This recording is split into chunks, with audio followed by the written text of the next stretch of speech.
Olá pessoal, bem-vindos a mais uma aula de Genética e Evolução, Biologia 1. Essa daí é a aula 1, Classificação dos Seres Vivos.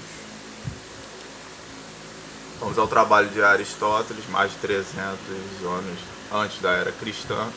Ele catalogou mais de 500 espécies de animais e plantas. Ele também queria, nessa época aí, separar o que era ser vivo do que era ser bruto. E então, no total, o trabalho de Aristóteles tem 3 reinos.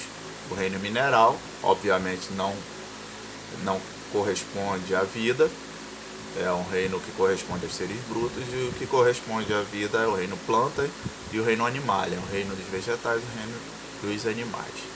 Ele só cometeu um erro que ele agrupou junto com o reino planta e os cogumelos, que na verdade pertencem ao reino fúngico. Mas o trabalho de Aristóteles foi importantíssimo. Um terceiro reino foi uma descoberta de Ernest Haeckel entre os séculos XIX e o século XX, o reino protista. E hoje nós temos os 5 grandes reinos, né? Nesse ramo aí da árvore da vida. Você tem no eixo central aí os seres vivos, né? Todos os seres vivos, e o sentido da ordem da evolução desses seres vivos. E você tem aqui o menos complexo, que é o reino Monera, né? Seres vivos menos complexos, que são as bactérias e cianobactérias, na ordem evolutiva vieram primeiro. Depois, seres vivos mais complexos, como o reino protista, os protozoários e amebas. O grau de complexidade aumenta um pouco maior, e aí vem os fungos.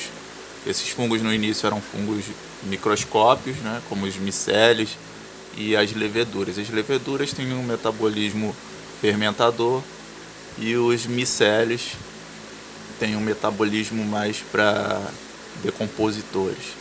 E chegando ao grau aí de fungos pluricelulares e grandes assim, como os cogumelos.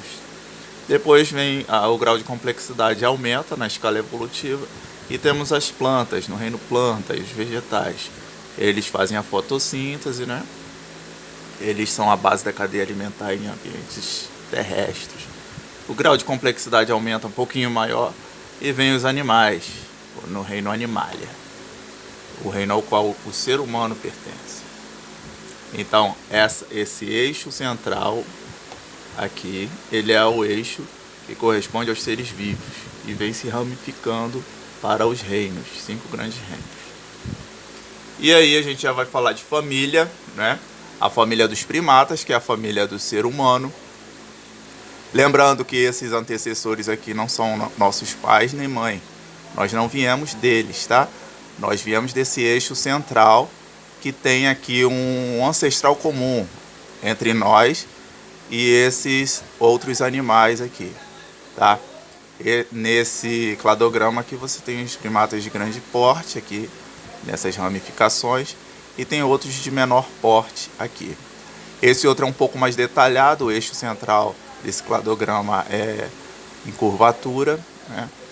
Você tem aqui os lêmures, você tem saguis, loris, e tem os primatas de grande porte, aí os chamados grandes primatas, né?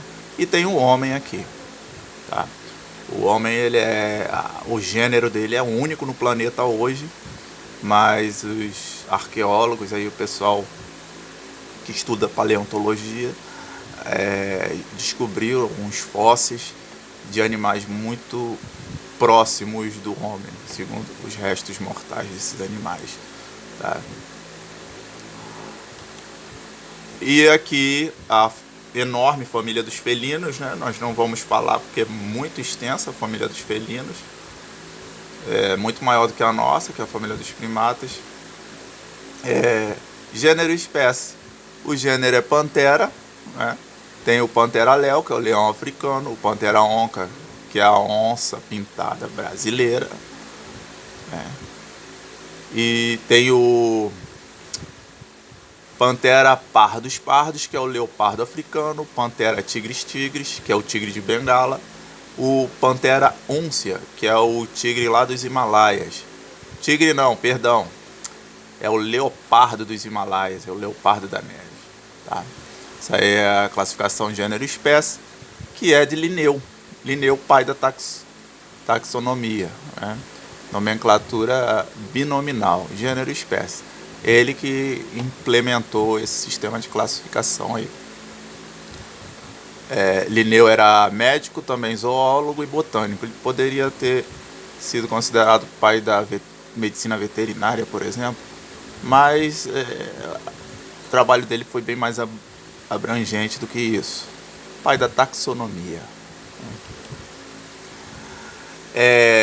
E aí alguns, né, gênero e espécie, Pan troglodytes e Pan bonobos. Você percebe que o chimpanzé, apesar de ser aparentado com o homem moderno, ele não é do mesmo gênero do homem, apenas da mesma família. Ele é do gênero Pan. E o bonobo é do mesmo gênero do chimpanzé. Se você vê dois animais, bonobo e chimpanzé, as características físicas vão te dizer que são bem semelhantes, talvez até idênticos, mas o comportamento desses animais é muito diferente. Para começar, bonobos são liderados por fêmeas e chimpanzés são liderados por machos. E os bonobos são muito mais tranquilos, os chimpanzés muito mais agressivos. O pessoal da área da pesquisa aí, eles preferem trabalhar com bonobos. O Homo sapiens sapiens, isso aí há cerca de 10 mil anos atrás nós nos diferenciamos, nos tornamos uma subespécie. Linneu falou de gênero e espécie. Extensões do trabalho de Linneu adicionaram aí a subespécie. O processo de seleção natural fez com que nós nos expandíssemos muito no ambiente terrestre, né? Dominássemos vários continentes do planeta. E nós sofremos também com uma seleção natural na nossa subespécie. Tá? Talvez um dia nós chegamos a ter o status de espécie. Ou talvez nos recolhamos ao processo de extinção. E o mais adaptado é o que sobrevive e suas características hereditárias são transmitidas para a próxima geração. O cão doméstico, ele também é uma subespécie, né? Por que ele é uma subespécie? Não pelo processo de seleção natural, mas pelo processo de seleção artificial, que o Homo sapiens sapiens, quando estabeleceu a relação social com o cão, né? Ele, aproximadamente 10 mil anos atrás, ele não era o Canis lupus familiaris, ele se tornou isso, porque esse homem aqui, ele foi criando o que nós humanos chamamos de raças, sendo que raça não é um conceito aceitável nas ciências biológicas, tá, gente? Aqui na classificação dos seres vivos não entra o conceito raça. Então, por isso, por haver uma variedade muito grande de indivíduos Canis lupus familiares, eles são subespécies, tal qual os homens. E o outro da família Canis, da família Canidae, é o lobo. O lobo não tem uma variedade muito grande dos indivíduos, a não ser talvez cor da pelagem. Fora isso, não foge muito o padrão. E também tem aí exemplos aí do gato, né? Mais uma vez o leão, a ervilha, bactéria da tuberculose, por aí vai. 3 domínios, né?